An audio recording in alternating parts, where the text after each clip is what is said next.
Hello નમસ્કાર.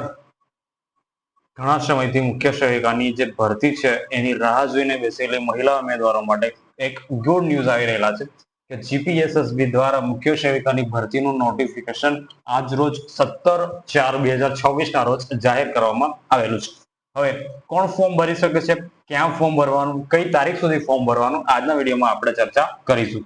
Video શરૂ કરીએ એના પહેલા તમે તમારા મિત્રો સાથે આ માહિતી શેર કરજો અને તમારી મિત્રી છે, તમારી મિત્રાણી છે, તમારો જે કોઈ મિત્ર તૈયારી કરતા છે એમને આ વિડીયો અત્યારે ને અત્યારે શેર કરો, વિડીયો પછી જોજો, જેથી કરીને એને પણ માહિતી મળી જાય કે ફોર્મ ભરવાનું કઈ રીતના અને ક્યાં ફોર્મ ભરવાનું રહેશે. બરાબર, તો વિડીયોમાં નવા છો તો આપણી ચેનલને સબસ્ક્રાઇબ પણ કરી દેજો અને માહિતી ગમે તો લાસ્ટમાં લાઈક પણ કરી દેજો અને તમે તૈયારી કેટલી કરી છે એ પણ કોમેન્ટ સેક્શનમાં જણાવતા જોજો.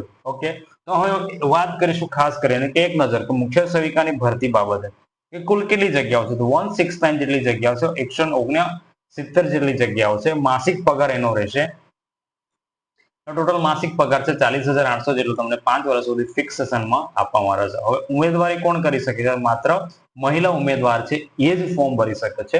મારા જેવા દાઢીવાળા ઉમેદવારો ફોર્મ ભરી શકતા નથી. જે માત્ર મહિલા ઉમેદવાર છે એ જ ફોર્મ ભરી શકે છે. હવે પરીક્ષાની પદ્ધતિની વાત કરીશું તો પરીક્ષા આપણી 200 ગુણની રહેશે. હવે સીબીઆરટી પદ્ધતિ અથવા OMR બેઝ રહેશે, મીન્સ કે ઓફલાઈન પદ્ધતિથી પણ પરીક્ષા લેવાઈ શકે છે. ગયા વર્ષે ઓફલાઈન પદ્ધતિ હતી મુખ્ય, એટલા માટે ખાસ કરીને પંચાયત વાળા ઓફલાઈન પદ્ધતિથી જ પરીક્ષા લે છે. ઓકે, મહત્વની તારીખો શું છે એના પર ચર્ચા કરીશું. તો તમે 18 તારીખથી લઈને આવતીકાલે 18/4/2024 થી ફોર્મ ઓનલાઈન ભરવાનું ચાલુ થાય છે. બપોરે 1 વાગ્યાથી તમે ફોર્મ ભરી શકો છો. 9/5/2026 સુધી તમે ફોર્મ ભરી શકો છો અને ફી ભરવાની તારીખ છેલ્લી પણ 9/5/2026 જ છે. રાત્રે 11 વાગ્યાને 59 મિનિટ સુધી તમે ફોર્મ ભરી શકો છો. ઓકે, નેક્સ્ટ બીજી મહત્વની તારીખ એ છે કે 15/5 થી લઈને 13/5/2026 સુધી પણ તમે ફરીથી લેટ ફી સાથે ફોર્મ ભરી શકો છો. મીન્સ તમારે જો ફોર્મ ભરવાનું રહી ગયેલું છે 9 તારીખ સુધી, એના પછી તમે 11 થી 13 ની વચ્ચે ફોર્મ ભરી શકો છો, પણ તમારે પૈસા કેટલા દેવા પડશે? 500 રૂપિયા ફીસ તમારે ભરવાની રહેશે. માત્ર જનરલ કેટેગરી માટે જ, જેમની અરજી કન્ફર્મ થઈ ગઈ છે એ લોકો માટે ઓફલાઈન રહેશે. બરાબર છે? ઓકે, કુલ જગ્યાઓની કેટેગરી વાઇઝ જગ્યાઓની વહેંચણી કરીશું તો સૌપ્રથમ વાત કરીશું તો સામાન્ય વર્ગ છે એમના માટે 69 જેટલી જગ્યાઓ છે. SEBC વર્ગ છે એમના માટે 39 જગ્યાઓ છે. ST વર્ગ છે એમના માટે 36 જગ્યાઓ છે. EWS વર્ગ છે એમના માટે 21 અને SC જે વર્ગ છે એમના માટે 8 જેટલી જગ્યાઓનો સમાવેશ કરવામાં આવેલો, વહેંચણી કરવામાં આવેલી છે. કુલ 169 જગ્યાઓનું આ રીતના વહેંચણી કરવામાં આવશે. હવે ખાસ અનામત વર્ગ છે એમના માટે 11 છે. દિવ્યાંગ અનામત છે. ઓકે, અને જે માજી સૈનિક તરીકે સૈનિક તરીકે જે લોકો સેવા કરી આવેલી છે એવી મહિલાઓ જેમાં ફોર્મ ભરવા માંગતી હોય તેમના માટે 3 જેટલી જગ્યાઓ અનામત રાખવામાં આવેલી છે. બરાબર છે? તો આ બાબતે ખાસ ધ્યાન રાખવાનું છે કે તમારી જે કાસ્ટેશન પ્રમાણે અનામત તમને મળેલી છે એ અનામત પ્રમાણે તમારા કાસ્ટમાં કેટલી જગ્યાઓ છે એવો ફોકસ કરવાનું રહેશે. ઓકે, જે સામાન્ય છે મીન્સ કે સામાન્યમાં દરેક જણા આવી જશે. બરાબર છે? એટલે તમારે મહેનત એટલી કરવી કે તમારો નંબર સામાન્ય જનરલ વર્ગમાં આવી જાય. ઓકે, લાયકાત પર એક વાત જોઈ લઈશું નજર હવે કે લાયકાત શું છે. મીન્સ સ્નાતક તો જોઈશે જ, તમારે ગ્રેજ્યુએશન પાસ કરેલું તો જોઈએ જ, અથવા અનુસ્નાતક માસ્ટર ડિગ્રી કરેલું હોવું જરૂરી છે. સાથે તમારા હોમ સાયન્સનો તમારી પાસે ડિગ્રી હોવી જોઈએ, ક્યાંક તો સમાજશાસ્ત્ર તમારો મેઇન સબ્જેક્ટ રહેવો જોઈએ. ચાઇલ્ડ ડેવલપમેન્ટ બાળ વિકાસનો જે કોર્સ છે તમારી પાસે કરેલો હોવો જરૂરી છે. સાથે ન્યુટ્રિશન પોષણનો જે તમારા પાસે કોર્સ છે એ રહેવો જોઈએ, અથવા ખાસ સોશિયલ વર્ક નો જે MSW કરેલા હશે એ તમે ફોર્મ ભરી શકો છો. તો જો તમારી સ્નાતક છે અથવા અનુસ્નાતક છે, માસ્ટર ડિગ્રી કરેલી છે, સાથે તમારા જો આ નીચેના કોઈ પણ એક કોર્સ કરેલો છે, એક સબ્જેક્ટ હશે તમારો, તો જ તમે ફોર્મ ભરી શકો છો, નહીં તો તમે એલિજિબલ નથી. બરાબર છે? પાયાની અમુક શરતો છે એના પર ધ્યાન આપીશું. તો કોમ્પ્યુટરનું નોલેજ તમારી પાસે હોવું જરૂરી છે. સાથે સાથે હિન્દી ગુજરાતી ભાષાનું પણ જ્ઞાન તમને હોવું જરૂરી જોઈએ.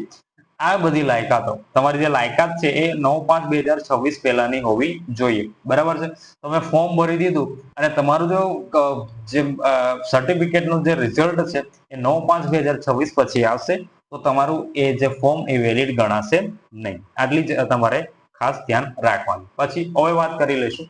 હવે વય મર્યાદાની વાત કરીશું કે કેટલી છૂટછાટ છે. 9/5/2026 ની સ્થિતિએ જોઈશું તો મહત્તમ ઉંમરો પર ફોકસ કરીશું.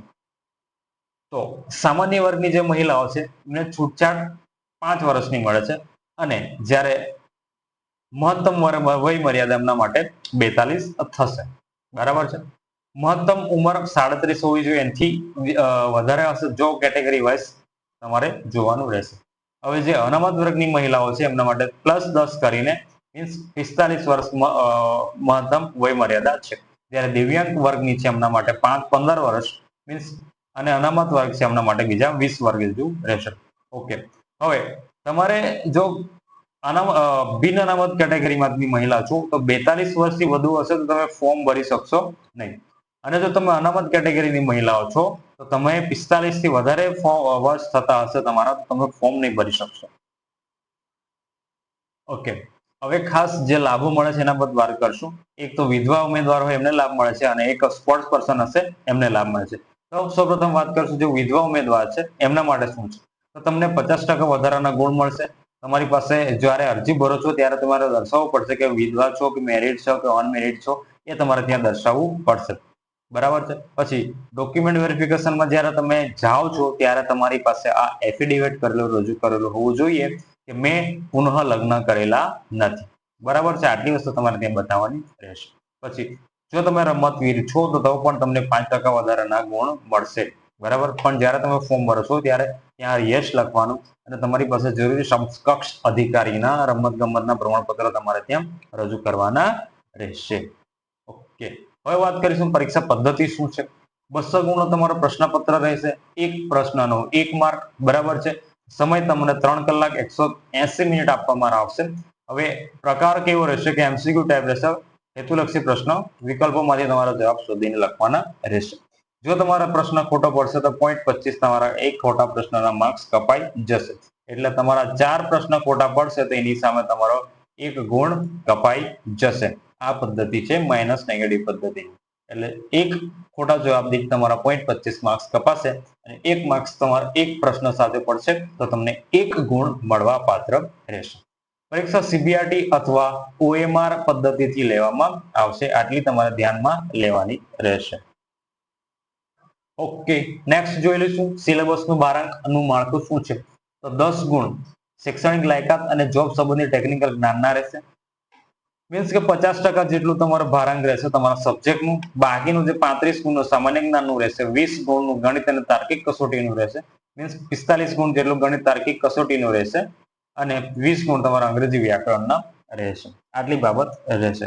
હવે આપણા જે 35 ગુણ છે એ તમારે કવર ક્યાંથી કરવાનું, કઈ રીતના કરવાનું. બરાબર છે. સામાન્ય 35 ગુણના છે એ જોઈ લઈશું.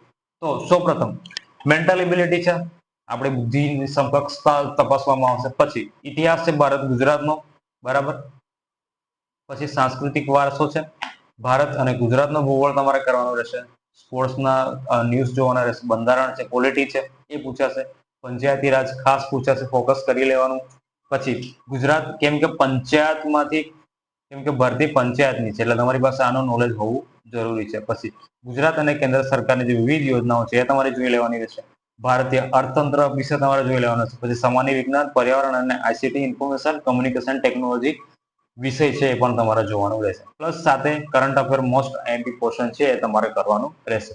બરાબર છે. કદાચ આવનાર સમયમાં મારા પાસે સમય રહેશે તો હું તમારે ગુજરાત સંબંધી આ ભરતી સંબંધિત જેટલી યોજનાઓ છે બધી હું તમારી સમક્ષ રજૂ કરીશ.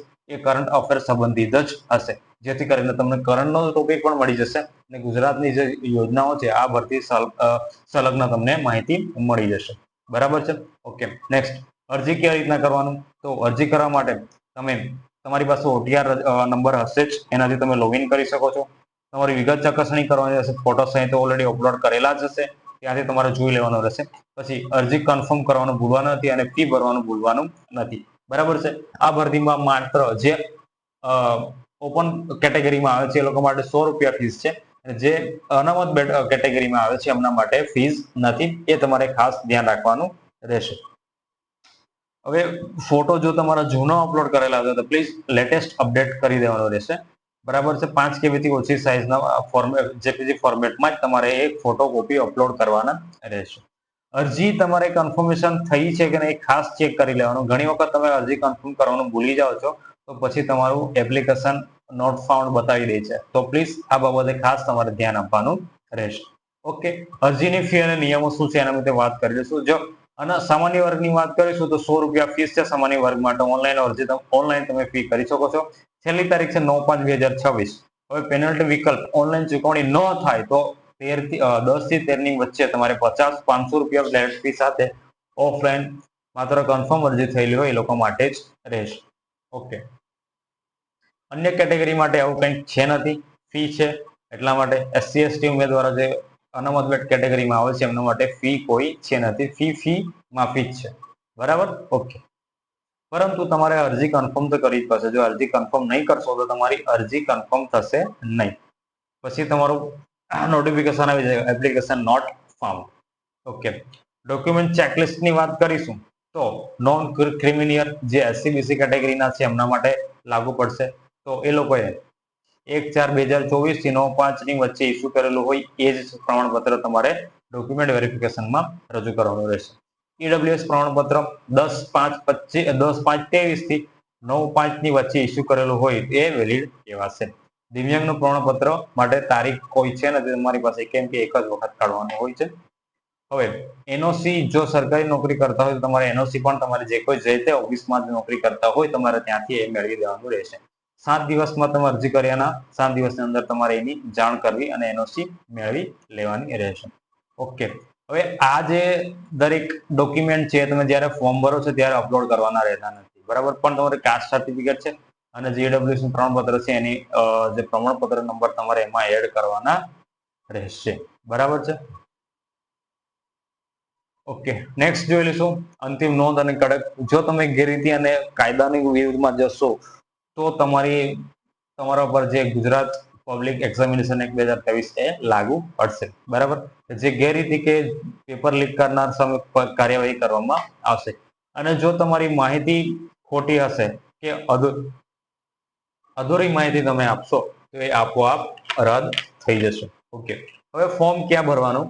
તો અરજી કરવા માટે તમારે ojsgujarat.gov પર જઈને તમે ફોર્મ ભરી શકો છો. બરાબર? જો OTR રજીસ્ટ્રેશન હશે તો તમે OTR નંબર લાગશો અને જન્મ તારીખ લાગશો એટલે આખું પ્રોસેસ તમારે ત્યાંથી ચાલુ થઈ જશે. બરાબર છે? નોટિફિકેશન માટે તમારે gpssb.gujarat.gov ની જે આ વેબસાઇટ છે એના પર જઈને તમારે જોવાનું રહેશે.